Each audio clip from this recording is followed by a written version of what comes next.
আজকে যেখানেই হাসিনা আশ্রয় নিন না কেন, বাংলাদেশের মানুষ সারা জীবন এই আওয়ামী ফেসিবাদী ইসলাম বিদ্বেষী এই আওয়ামী লীগের বিরুদ্ধে এই ধিক্কার জানিয়েই যাবে যে তারা মুসলিম বিদ্বেষী, ইসলাম বিদ্বেষী, আলেম বিদ্বেষী, সারা পৃথিবীতে ইসরায়েল পন্থীদের সমর্থক ছিল। পত্রিকান্তরে যে পরিসংখ্যান পেয়েছি, 50 থেকে 60 হাজারেরও বেশি ফিলিস্তিনবাসী নারী শিশু সহ যারা হত্যাযজ্ঞের শিকার হয়েছে, প্রকৃতপক্ষে সেই পরিসংখ্যান আরো অনেক বেশি। যারা অপুষ্টিতে ভোগে, যে সমস্ত শিশুরা মৃত্যুর মুখোমুখি হচ্ছে, তাদেরকে হত্যাকাণ্ডের শিকার হিসেবে গণ্য করতে হবে। যে সমস্ত বৃদ্ধরা খাদ্যের অভাবে, বিভিন্ন চিকিৎসার অভাবে যারা মৃত্যুবরণ করছে, তারাও এই গণহত্যার শিকার। সেই হিসাবে লক্ষ লক্ষ ফিলিস্তিনি ভাই ও বোনেরা এই বর্বর আগ্রাসন এবং গণহত্যার শিকার হয়েছে।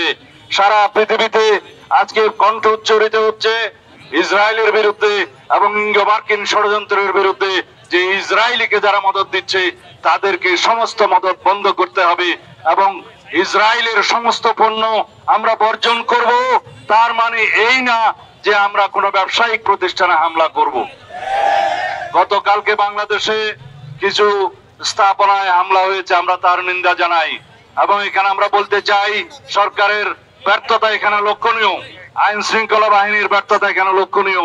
তাদের উচিত ছিল আগের থেকে এখানে সতর্কতা অবলম্বন করা, তাহলে বাংলাদেশের নামে এই বদনামটা আমাদের নিতে হতো না। আমি আপনাদের সামনে আজকে এই মুহূর্তে বিএনপির পক্ষ থেকে একটি ঘোষণা দিতে চাই, আমরা ফিলিস্তিনি জনগণের পক্ষে এই গণহত্যার, ইসরায়েলি গণহত্যার প্রতিবাদে এবং বর্বর আগ্রাসনের প্রতিবাদে বাংলাদেশ জাতীয়তাবাদী দলের পক্ষ থেকে অতি শিগগির সারা বাংলাদেশে এবং কেন্দ্রীয়ভাবে আমরা একটি বৃহৎ কর্মসূচির ঘোষণা করব। আমরা এদেশের সমস্ত জনগণকে আহ্বান জানাই, পৃথিবীর সমস্ত মুসলিম বিশ্বের যারা মডেল আছেন তাদেরকে আহ্বান জানাই, যারা পরাশক্তির একটি অংশ, যারা মদত দিচ্ছে ইসরায়েলিদেরকে, তাদেরকে আহ্বান জানাই, এই মুহূর্ত থেকে গণহত্যা বন্ধ করার জন্য আপনাদের পদক্ষেপ নিতে হবে। ইসরায়েলিরা তারা আজকে যারা মৌল অধিবাসী ফিলিস্তিনিদেরকে উচ্ছেদ করে আপন দেশে তাদেরকেই পরবাসী বানাচ্ছে, অথচ সারা বিশ্বের মুসলিম বিশ্ব, সারা বিশ্বের পরাশক্তি তারা আজকে নির্বিকার এই গণহত্যার বিরুদ্ধে, তারা সোচ্চার নয়, এমনকি প্রত্যক্ষ এবং পরোক্ষভাবে এই গণহত্যার মদত যোগাচ্ছে ইঙ্গো মার্কিন বাহিনী।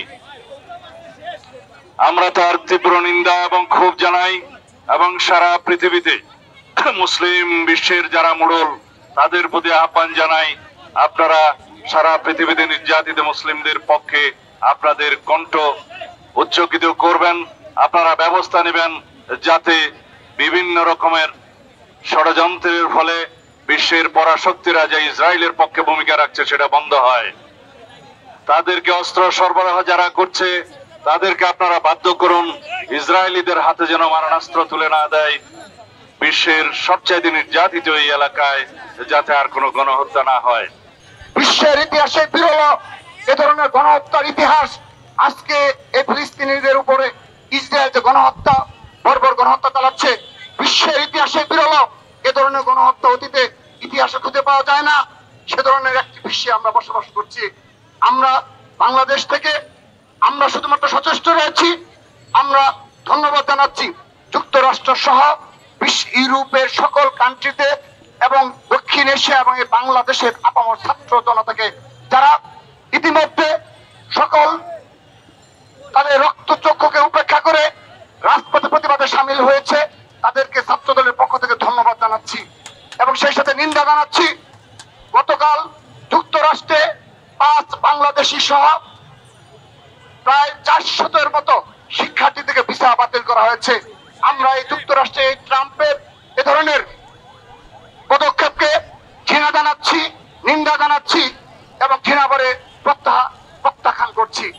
প্রিয় উপস্থিতি, সর্বশেষ গতকাল এই ইস্যুকে কেন্দ্র করে, এই আবেগ ইমোশনকে কাজে লাগিয়ে যে বা যারা গতকাল বাটা, পিৎজা হাট, ডোমিনোস পিৎজা সহ বিভিন্ন KFC সহ খুলনা, বরিশাল, চট্টগ্রাম, সিলেট, কক্সবাজারে যে ধরনের বর্বরচিত কাণ্ড ঘটিয়েছে এটি বর্ণনা করার নিন্দা জানাচ্ছি।